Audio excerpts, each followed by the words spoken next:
Thank you all for coming. I have Edward here with me. Edward, I've been have the pleasure of knowing Edward for years now, I think, and he is truly, before generative AI was a thing, I think Edward was looking into the future and telling us about it. So, Edward, a lot shorter than Edward, but Edward, just for the audience, could you just introduce yourself, what you've been up to pre-generative AI? I think that'll be a term, pre-generative AI. Yeah, so very nice to see everyone. I'm Edward. I came to the US in '07 to join the Obama campaign from the UK. I was 20 and created social and data tech for the campaign. And after we won, they said, turn it into a startup and we'll be your first client. So I started working with the administration, with Kaiser Permanente, with the National Health Service back in the UK, all around visualizing data and empowering people with their data. We did the re-election campaign, and then the company was acquired by the main big data provider in the space, and I worked with them for a little bit, but I got obsessed quite quickly. And I moved to San Francisco from DC. And I found two friends, one who was a director at Pixar and one who was a technologist, and we created Story Studio, which was acquired into Oculus and became Oculus Story Studio. We made several virtual reality movies. We made Quill, the painting application, and the highest rated Oculus content on the store for 18 months, Wolves in the Walls, and many others. And the last one that we made was, it had a character called Lucy, and we saw that people wanted to talk to Lucy, wanted to interact. So back in 2017, I started to get interested in AI, and would tell anyone who would listen that AI was the next great art form. And create the Virtual Being Summit to gather people together. And now that's what I kind of devote my time to, is trying to create that next great art form of artificial intelligence. And something we'll show you in a little bit is the AI showrunner technology that we've created as part of the simulation. And our idea with the simulation is that you shouldn't have chatbots. It's very boring. I'm not sure I can read another article that says somebody fell in love with their chatbot. We should have multi-agent simulations where the AIs are all prompting each other, where they have lives, a bit more like Westworld than the movie Her. And that's what we work on. It's fantastic. Obviously, there's tons of content and stories, but I think the highlight is you've been creating these experiences and characters. You mentioned Lucy. What have you learned while you've been, with AI taking over more creative processes? How do you incorporate all of this into the character that folks interact with? Yeah, I think that AI is actually ready to tell good stories, and I think that they need a society and a community. At first, we thought of Lucy alone, but no one is an island. They have context. Everyone here has a family, or they don't have a family, and that's meaningful. They have work that they go to. They have a community, and all of that context creates who they are. And so we kind of shifted our thinking away from one-to-one Lucy user to a whole society of AIs.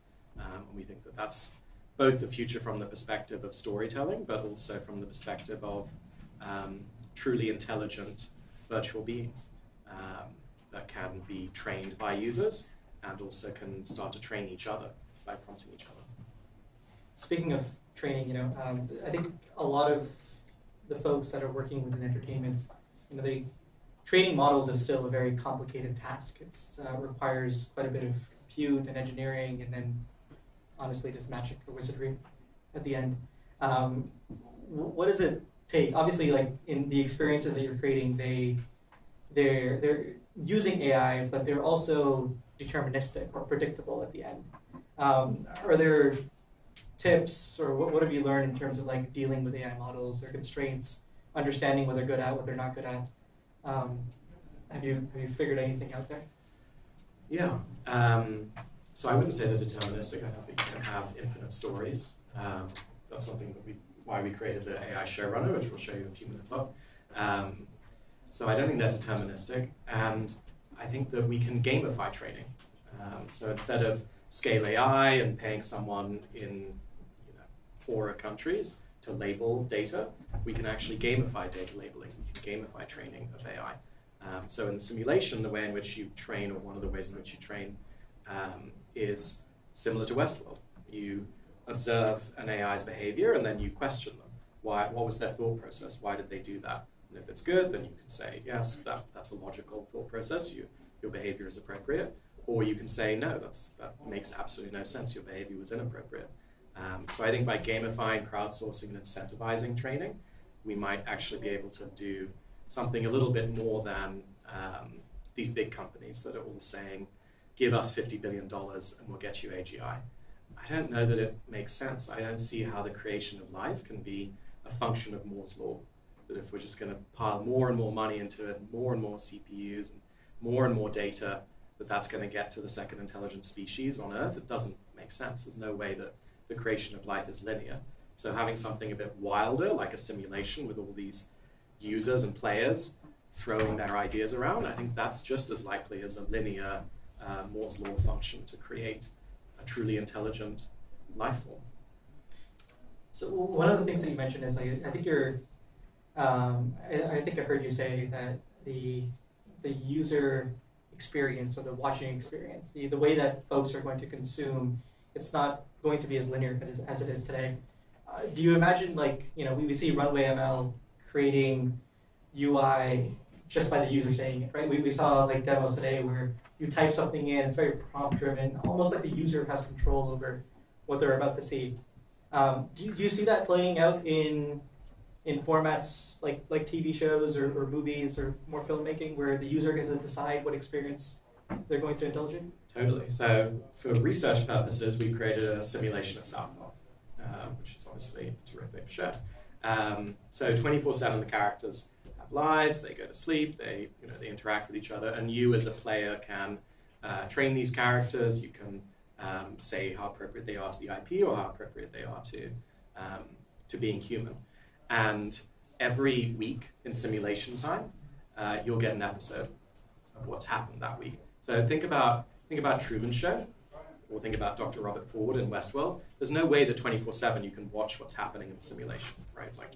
It's physically not possible. You have to sleep. So you'd want a highlight of what happened to Truman in the Truman Show that week, which is equivalent to a TV episode. So this is an episode that came out of the South Park simulation, generated by AI. And when I say that, I don't mean the script and then we did all the animation. I mean the script, because it understands A and B plot and story structure, editing, animation, voices, using things like Resemble. So not the intro. We kept the intro as is. But I think that AI can now do it. So I'm very excited. The graphics, the visuals. And if it's a character that didn't exist, then, or a set that didn't exist, then we create a fine-tuned model to do it. And I'm going to have an episode where I'm going in there, because we've created a model of, it just looks like me. And so I'll be falling in love with Cartman. And I think it would be cool to have something like Roxanne, where he's got a long nose, but maybe because of my hair, I'm very embarrassed, and so I need an interlocutor to help. So that's an episode I'm curious about. Also excited about Star Trek: The Next Generation and remixing episodes of that or creating new ones. Is there any stitching involved in terms of figuring out which edit? No, it understands the length of scenes. We did change a few things. One is we changed Disney to Bizney. Although they still say Disney, we just put in the subtitles, we made it Bizney. And there were some jokes that went too far. And what else? There's a scene later on where we put a mask over a character because we thought that would be funnier. This is incredible. Talk to us about some of the the audience. Obviously, most of us are probably looking at this for the first time, and it seems like we're, a year ago this was maybe inconceivable to most of us. How does everyone kind of grasp around what's happening? How do they grasp what's going on, and how does that affect the art of storytelling, the art of creating? I mean, I'm super excited about, let's say, a paywall site where somebody, let's say it's something you love, right? I mean, I like South Park, but I love Star Trek: The Next Generation. And the ability to create new episodes of that haven't existed before, that feel exactly right, not a reboot, they feel exactly right. That's awesome. I would pay to do that. And I would even give up the IP, right? The rights to it, that can remain with the IP holder. So I think people can create, you know, anything that they like out of shows that exist, or they could create a Bible of a show that they actually want produced, and AI can make that for them. AI can generate that for them. So I hope that it'll be, I don't know, should we care? Humans are very creative, they'll figure it out. Interesting things will come out of it, and I'm just excited to give it to people and see what happens. Where do people go to learn more about this stuff? It seems like, you know, like seems like dozens of jobs yet to be named that are going to come out of this. You kind of mentioned editing. You know, it seems like everyone, like the largest job here becomes like of the editor rather than of the creator. But where do people go to kind of learn more about these tools, where they can play around? What should they try doing first? That's a good question. I'm not sure. They should just think about what shows they love and what they would want to create, and then they'll be able to infinitely create it, like a horror movie where you kind of are just, or like ducks, right? With foie gras, aren't they kind of force fed in a terrible way that we've banned? This might be our future, where we're just endlessly fed AI content. Incredible. Endlessly fed AI. On that note, I've watched many of these, and also if there were like thousands of people and they were all rating it, I feel like the top 10 shows would be as good as ones written by professionals. I think I'd be down to watch it, certainly for The Simpsons, for example, which has really fallen off in the last 25 years. I'm sure that we could do a better job and make it funny. Do you think, when ChatGPT came out, one of the things that we found was there's going to be just so much content written, and then you saw so many applications of summarizing that content. So it almost seemed like we were stuck in this loop. We're going to create more content and summarize the content that we're creating and then digest that content. Do you fear like with all the content that's going to be created, we're going to have a problem with distribution or what people should be watching or quality, maintaining higher quality, etc.? Well, there's a whole other world outside of AI showrunners of AI movies, making writers actually being able to make their movie. So, a lot of movies right now require millions of dollars. Orson Welles said he had to spend 98% of his time hustling and trying to be nice to people, and 2% of his time actually doing what he loved, which was making movies. And so imagine that there are hundreds of Charlie Kaufmans out there laboring away on sitcoms that they hate. There might even be some writers here who would actually love to get their movie made. So I think it's viable that people will be able to write their very strange ideas and actually get the film made in a completely different way than before.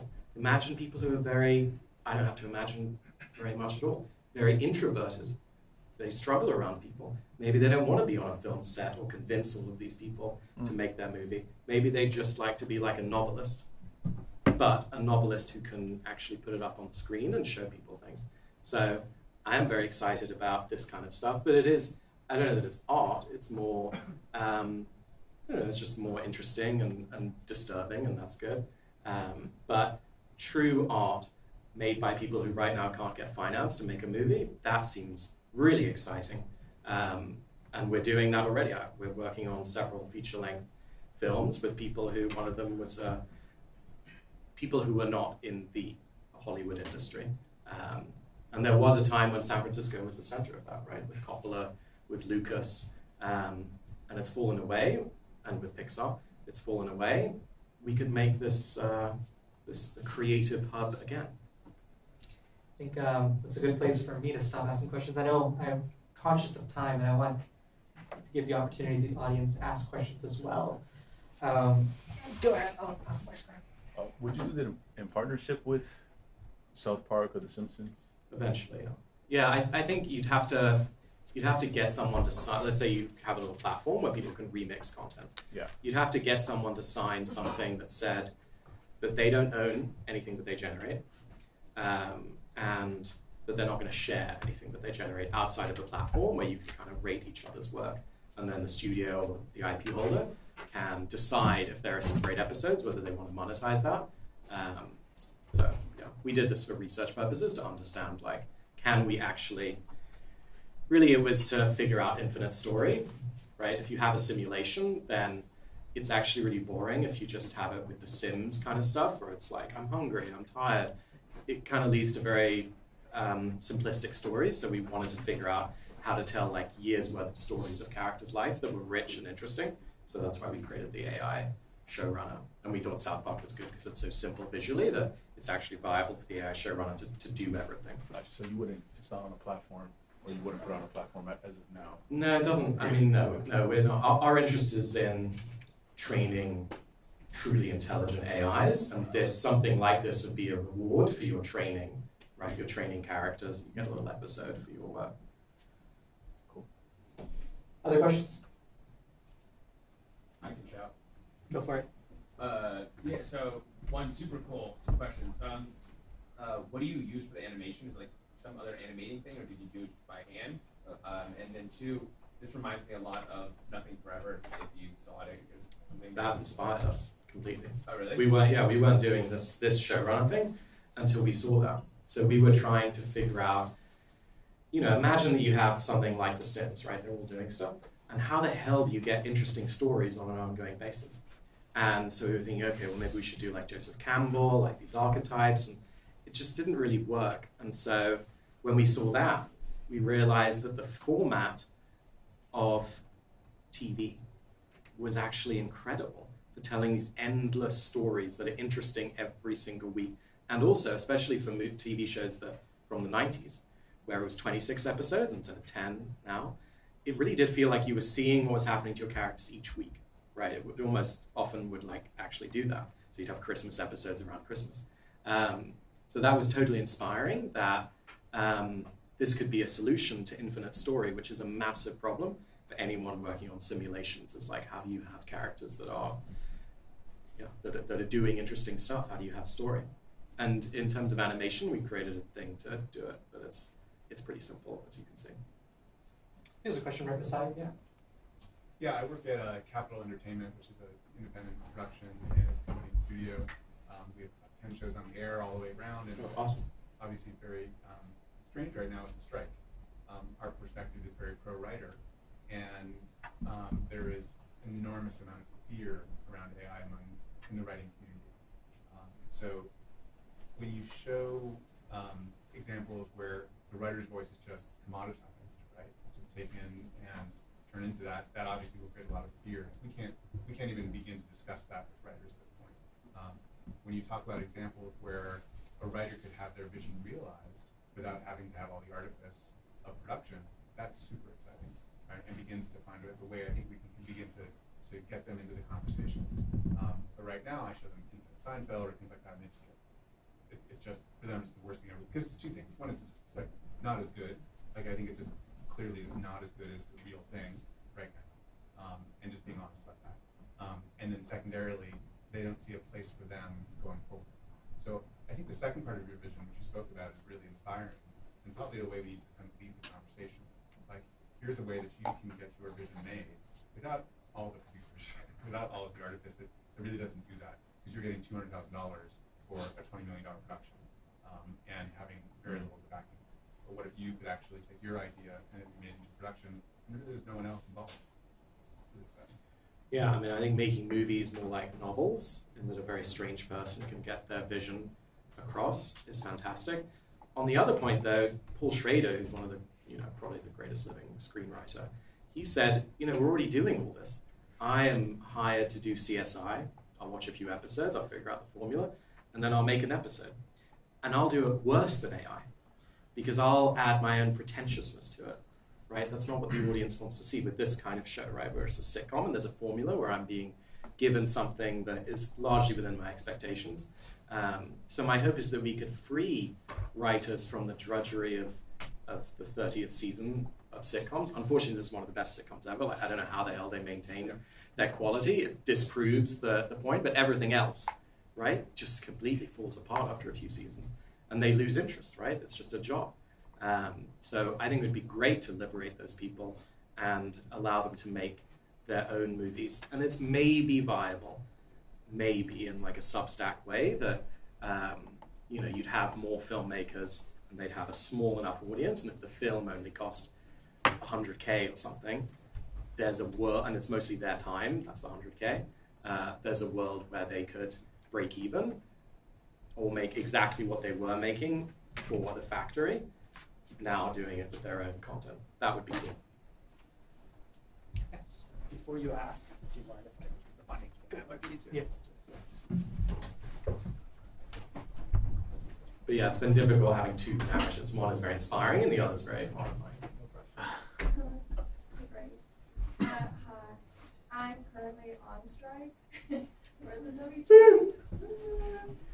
Can you talk us through how you can take a script through all the production processes? Well, it writes the script, and then it casts the characters, so it knows which character should be in which scene. If they're a character that doesn't already exist in South Park, then it'll generate a picture of them and choose a voice for them. If it's a set that doesn't exist, it'll generate that, and then it knows the length that each scene should last, and so it generates the scene and visualizes it, and it does everything.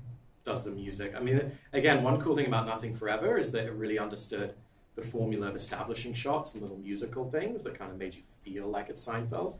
So here you have kind of similar stuff.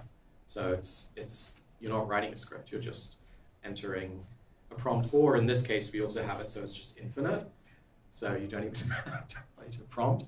Because with South Park, it's so topical, right? Like you just choose a date, what's going on that week in the world. Great, make me a South Park episode that's about that.